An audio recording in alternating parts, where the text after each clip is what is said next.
大家好，今天我想要做酥皮烤虾，这是我在料理书里面学习到的。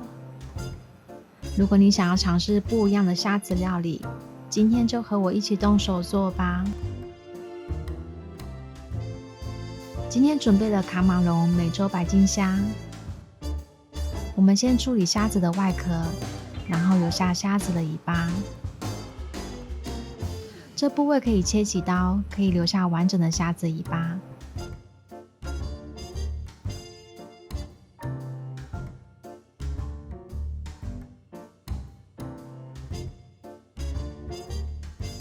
把虾子头拔掉，美洲白金虾的品质很好，虾肉干净又饱满。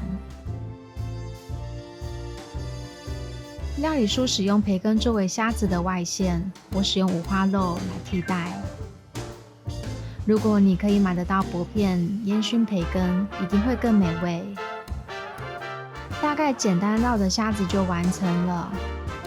接下来将酥皮包覆虾子的表层。一只虾子大约包覆2条酥皮。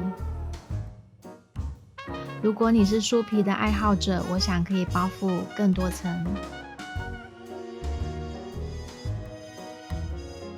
没有什么技巧，就多包几次就顺手咯。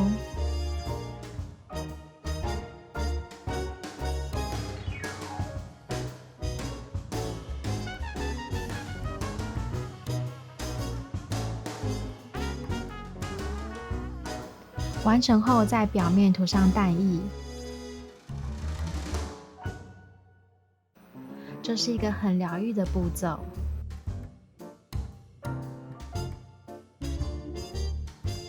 最后再撒上白芝麻，表层撒上一些海盐。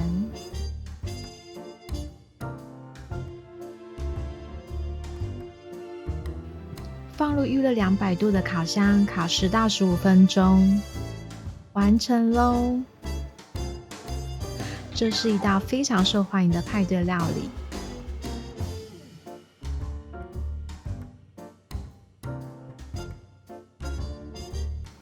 我是江博太太 Missy Jumbo， 希望你会喜欢这次的影片，请按赞和订阅频道，我们下次见咯。